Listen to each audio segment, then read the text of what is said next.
The topology of Jacques Lacan is hard for many people to get into, and for the next 3 minutes, things are going to seem to get a lot worse. The problem is we can see only things in three-dimensional space, but topology only works in two-dimensional space. So I'm going to try to show you how we can get into the 2D logic of topology by cutting 3D things apart.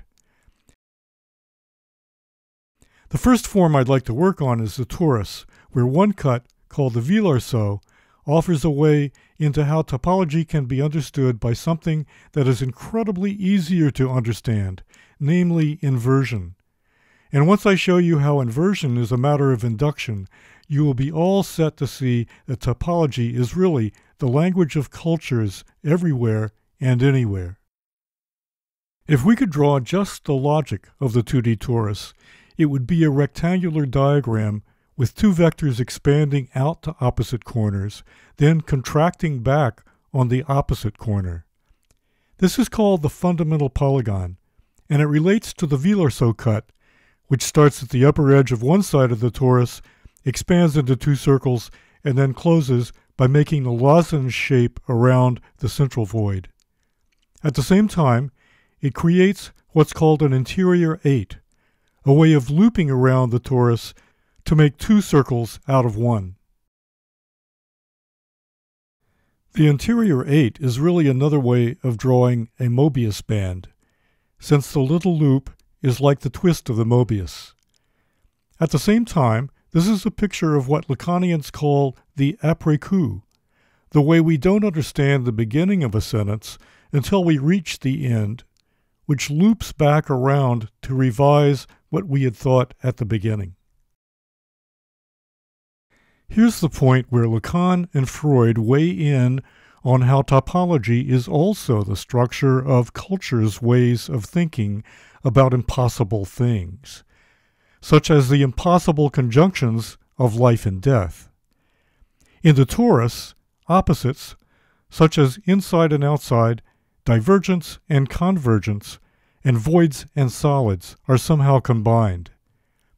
In culture, Lacan takes this to the important interval known to all cultures, between a first literal death and the point where the soul finally reaches a symbolic rest. And Freud becomes fascinated with the way ancient words combined opposite meanings. These two ideas, between the two deaths in contronymic terms, combine to make a mandate for the psychoanalysis of ethnology, a way of carrying the themes of voids and oppositions into the practices of religions, rituals, customs, folklores, and so on, into the arts and popular entertainments, where it is possible to see how principles of the psyche apply at the level of the collective. This might sound like a revolutionary idea, but really it's quite old. Since the 1100s, scholars have argued that all topics of thought and culture are interrelated. To those terms we draw from practices of the subject in relation to life and death, the practices of the signifier in relation to opposed meanings, we can easily add those special terms that, as each culture and each age grapples with these primary ideas, they invent new terms.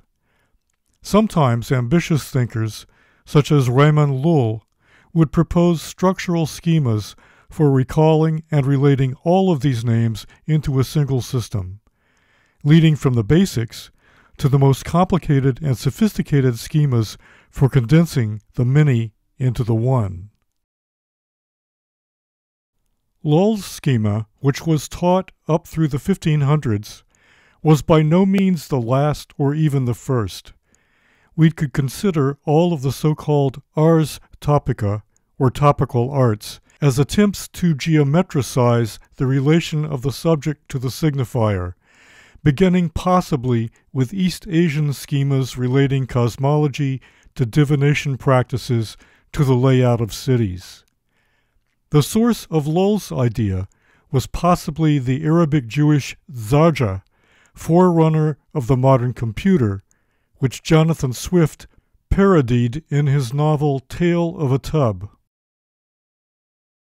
What we often fail to realize is how in everyday images of popular culture we encounter these schemas in the form of inversive relationships, such as the riches to rags of the tramp who sacrificed to restore sight to a blind girl, the detective in Hitchcock's Vertigo who thought he was the hunter but was really the hunted, or the consul of Rome who turned away an invading army by drawing a circle around its general.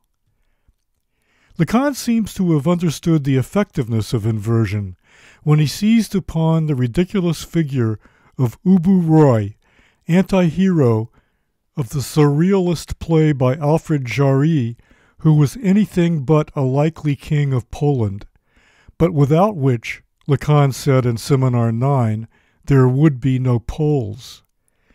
With this upside-down version of a master signifier, Lacan showed how inversion lay at the heart of discourse, identification, and the inside-out relations that take us back to the torus and its Villarceau cut.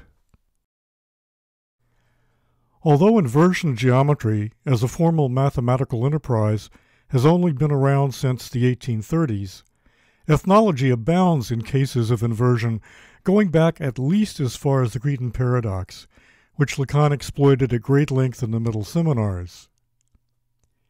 You will recognize this as the paradox of self-reference, evident in this simple experiment. A sentence says it has 3 errors, but the third error is the fact that there are really only 2 errors.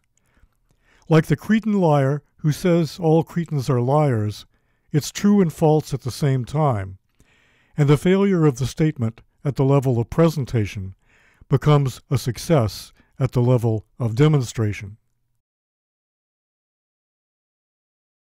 If we think about inversion in terms of presentation's failure as being necessary to demonstration's success, it becomes easier to say what is happening when something cuts into the 3D space of presentation and finds a 2D demonstration of something totally unexpected but true. What we don't expect with Escher's angels is that we can arrange them so that they reveal a space of devils, and that the presentational angels have cut into their own nature to form a perfect disk ending with an inversion circle. By now, you will have realized that Lacan's idea of inside-out, extimity, was present in his thinking as early as the Three Prisoners' Dilemma of 1935, where a warden promised early release to the prisoner who could guess the color of the dot he had pinned on his back. You will simultaneously realize that Lacan's thinking about topology ranges across his entire career.